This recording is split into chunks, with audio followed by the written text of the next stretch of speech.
Good morning, I.t.e.r. Today is 2nd September and myself Madhusmita Sahu sharing you today's headlines. Indian troops moved at two LAC locations on two different ways to foil incursion bids by China. Prasad to Zuckerberg. Facebook staff biased, abusing PM ministers. Supreme Court lets telecom firm stagger I.t.e.r payments over 10 years. 4 CMs to write to PM, FM on GST, Centre ought to borrow. Bail to Pinjra Todd, member, High Court says no evidence of hate speech. In the statements to police, Sushant Singh Rajput's sister said he felt low since 2013. The CBI is in possession of at least 3 statements by Sushant Singh Rajput's family's members shortly after his death, in which they flag his mental health. 2 of them said the actor had been feeling low since 2013 and had sought psychiatric help that year, and another statement said he wanted to leave films in 2013. ICUs full at top private hospitals as cases rise. Set up testing centers at all ISBTs, Delhi government to districts. Gurgaon sees over 190 cases, highest in 2 months.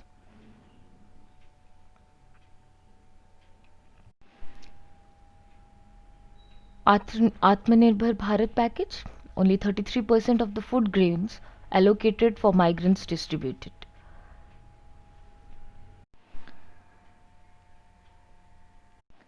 A fifth of Chennai exposed to COVID-19 by July, Sero survey.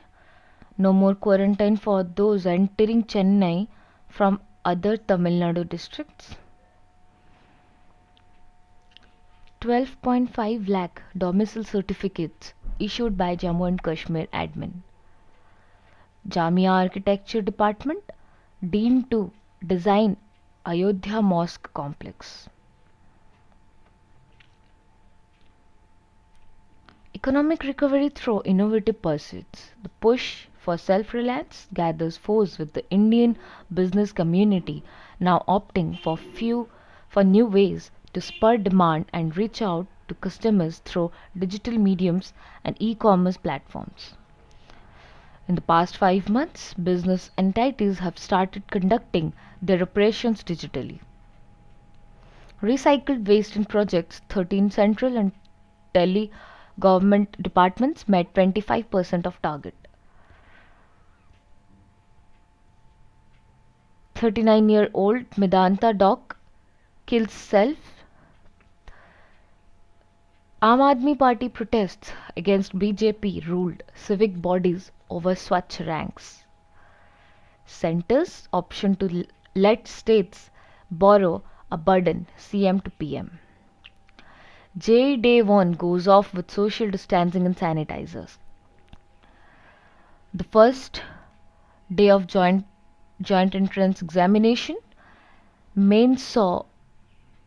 JEE Main saw relatively low attendance of approximately 65% to 70% according to a government official. Day 1 was meant only for candidates registered for Paper 2, also known as the aptitude paper of Bachelor of Architecture and Bachelor of Planning. About 1 lakh candidates were expected to appear for Paper 2 Tuesday.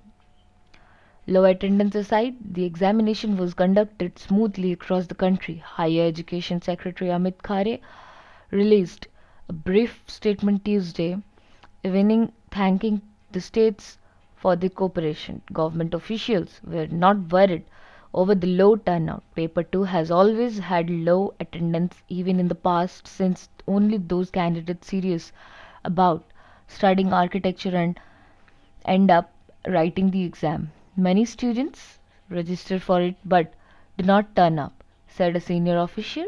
However, the official admitted Tuesday's attendance was even lower than the usual standard. Coming to the editorials, a full life. As politician, administrator, and statesman, Pranab Mukherjee built a rich legacy and remained relevant till the end. Pranab Mukherjee, who died at 84 on Monday, had a remarkable career as a politician, administrator, and parliamentarian. In over 5 decades in public life, he left his mark in all the three spheres and earned the respect of his seniors, peers, and junior colleagues. He steered almost all major ministries in government: finance, external affairs, defense, commerce, among them under four prime ministers: Indira and Rajiv Gandhi, PM Narasimha Rao and Manmohan Singh, until he was sworn in as India's 13th president in 2012. For most of these years, he was a member of Rajya Sabha. He was elected to the Lok Sabha 35 years after he first entered parliament. Mukherjee was more of a leader of politicians than of the masses. And the knowledge, wisdom, and acumen he brought to strategizing for his party, government, and country were greatly admired and valued, including by his political adversaries. In many ways, Mukherjee was the quintessential congressman of the Indira Gandhi era. She mentored him, sending him to the Rajya Sabha in 1969 when he was just 33, with more experience in academics than in political work. He was a believer in the primacy of state and its institution, which influenced him to be deeply skeptical, if not suspicious, of mass movements that challenged the elected government. He backed the emergency and refused to indict Indira Gandhi for its imposition. In fact, the Shah Commission, which inquired into the excesses of the period, passed strict strictures against him. The Indira era, which saw the rise of the efficient backroom politicians, was kind to Mukherjee, who, while loyal to the leader, also had the erudition and skill set to run the government. His political belief in and commitment to secularism, non-alignment, and a common economy may have been buffeted by changing times, but the constitution and parliament remained the sign posts Mukherjee trusted most in crisis.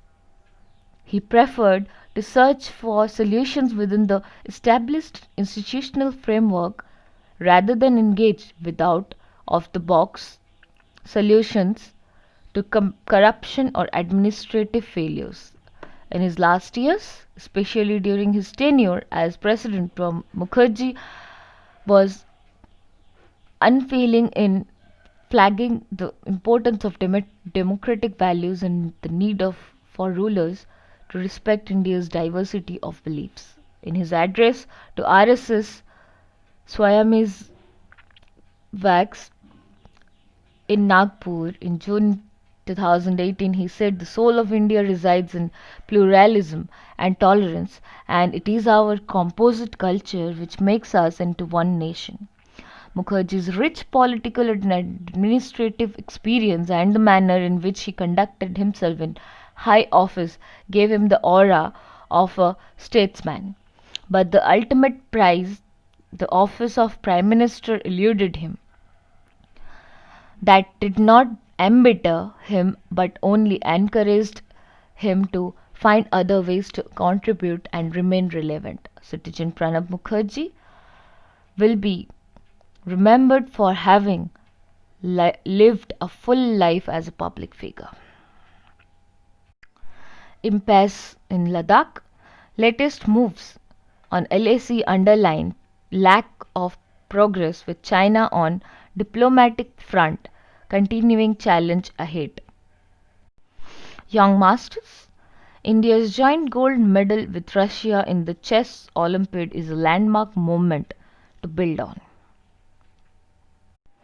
How far the leader can see. Vision may be crucial ingredient in people's trust, shields the leader from objective facts. Students and observers of politics have been recently pondering over a phenomenon that the political scientist Pratap Bhanu Mehta summarized in relation to the leadership of Prime Minister Narendra Modi. You can preside over poor economic performance, suffer a military setback, inflict suffering through failed schemes like demonetization, and yet the trust does not decline.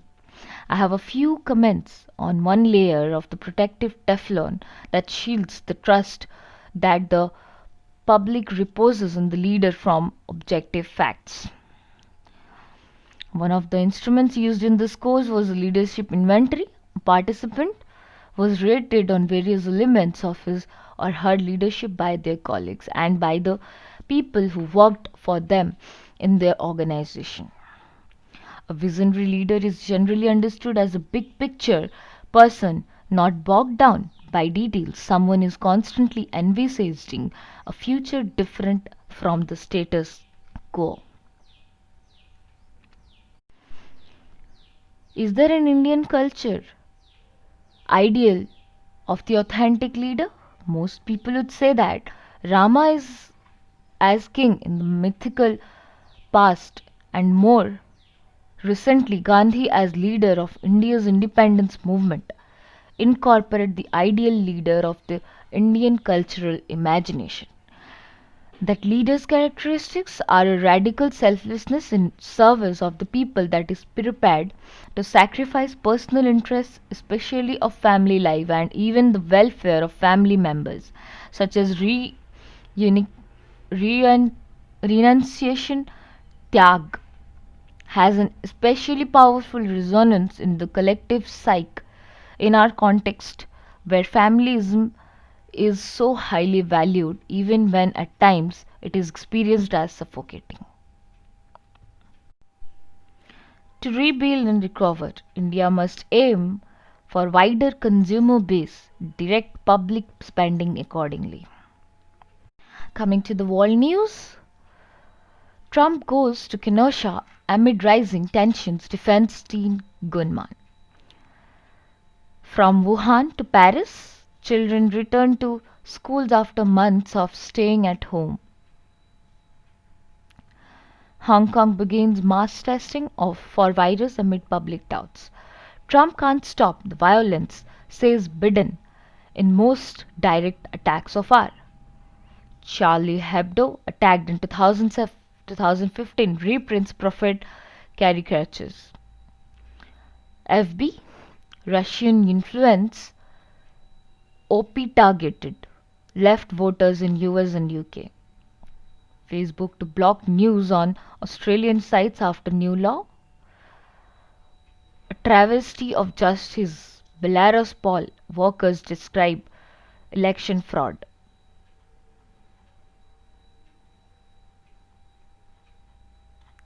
Coming to the business news, moratorium window over. Banks plan framework for retail loan restructuring.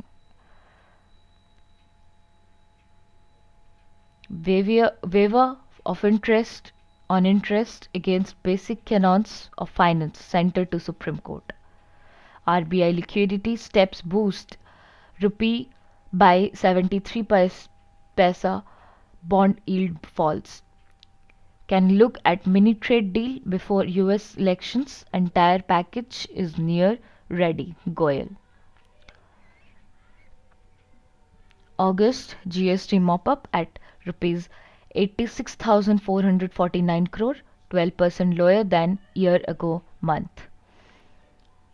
Automakers continue good run in August. Maruti Hyundai clock double digit growth. I.t.e.r dues payment. Why Supreme Court set a 10-year timeline for telcos? Adani Group ranked world's largest solar power generation asset owner.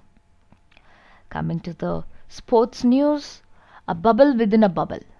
US Open, stricter restrictions imposed on close contacts of an infected player. For training staffed hockey teams, light at the end of the pandemic tunnel. Nagal beats Khan, advances to round 2. That's all. Thank you. Have a nice day.